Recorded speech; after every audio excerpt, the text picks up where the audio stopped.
jechaati jette gaafasi isama nama mihtoko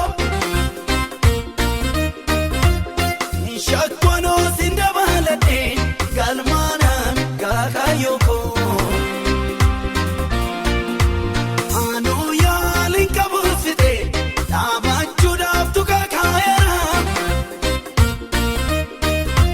nama dhuunfatiin hirkanneemanii siitnaa jalqabsiisem karaa